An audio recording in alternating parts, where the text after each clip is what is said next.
Okay, so I'm rolling with Pete. Most important thing for me right now is nothing except for to see exactly what he's all about, how he reacts, and how he moves. So I go for his foot just to see his defense strategy. So for all I know, he might have some kind of new defense I've never seen before.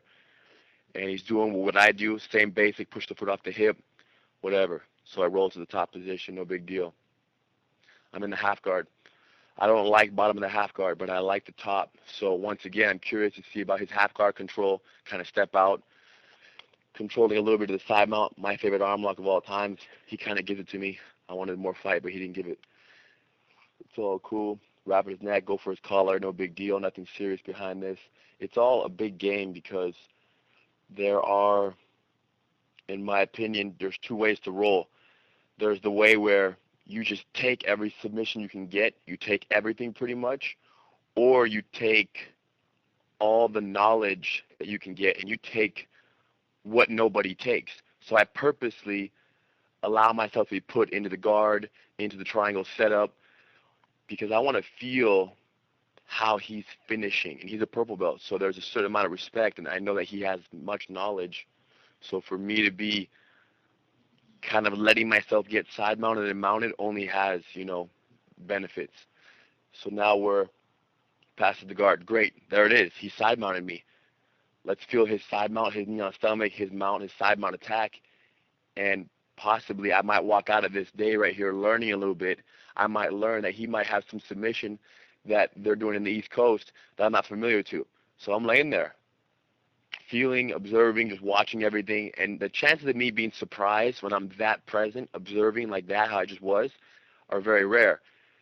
But the chances of me picking up something he's doing, picking up a little trick, is very possible, and that's the plan. So let him mount, just observing his hands, controlling the wrists. The problem with cross chokes from the mount is not the first hand in the collar. So I'll always let somebody put one hand in my collar. The concern is the second hand. Now I put my leg flat on the ground for the elbow escape, and that automatically puts the heat, and it makes him not even be able to attack comfortably out the back door. Open guard, toe hold. I never do that toe hold. It never works on Henner. But it's a super silly move that's important to have the reflexes to know how to defend it, which I'll teach Pete later. That sweep, all the time on every kid in the kids class. And it will only work one time on Pete. Now he's been exposed to it, so I'll never use it again. But no problem. Once was fun, just for the camera.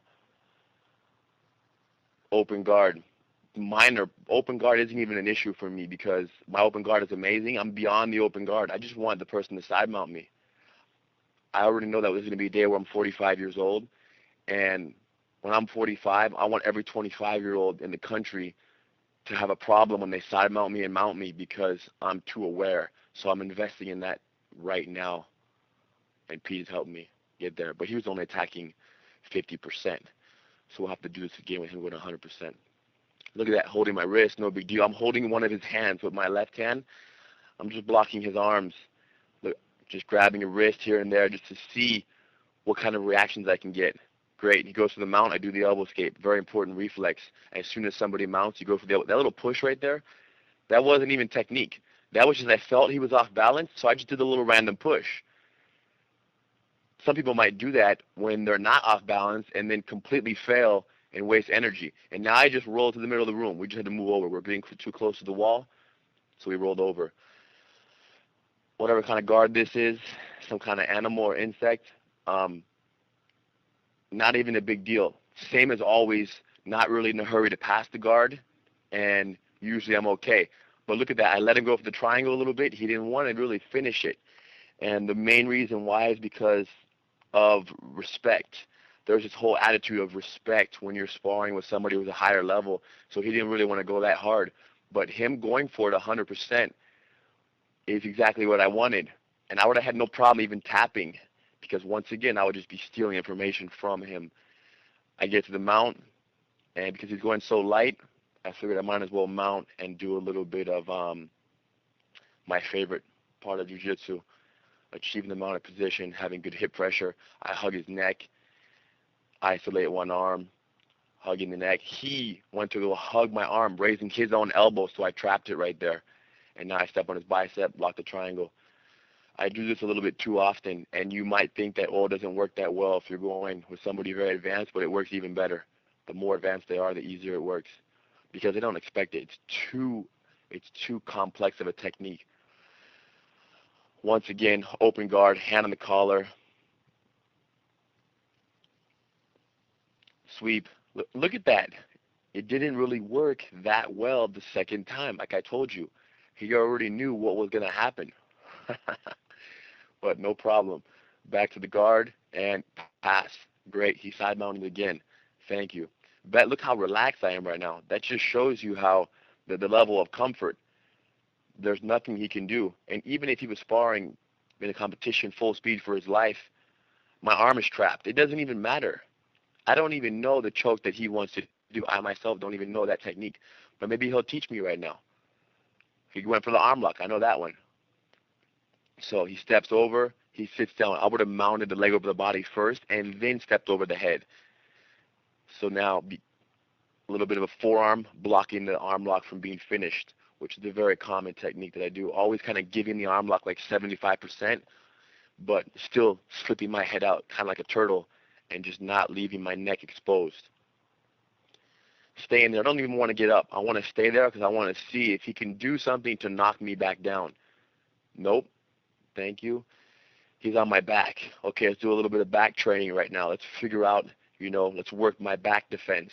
Hand on the neck. That's not even how I defend really, but by defending like that, it allowed me to get a little deeper into the hole, a little more into trouble. He switched to the mount. He wants the arm lock. He doesn't.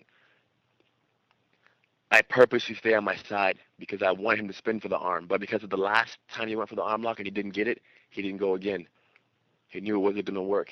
Hand on the collar. I'm watching the second hand, He pinned my wrist. He pinned my arm. Great. Grab the second hand that came over the top. I don't even need two arms. And he goes for the arm lock. Didn't even want to finish it, though. Going too easy. But it's okay. I'm telling you that next rolling reflections will come where he goes 100%. Open guard passing. No big deal. No hurry. I love being in the open guard. Sit down over his knee. Hold his leg. Cool little pass that I do once a month. Using the foot, it's very common though from the half guard. Use my second foot to free my leg. Arm lock from the side mount. And that's my arm lock that I get. And this switch right here is just for extra credit. Doesn't really mean anything. I didn't even need to use that because I had the first one. But it looks cool on camera. Had a great time. BJJweekly.com. Thank you.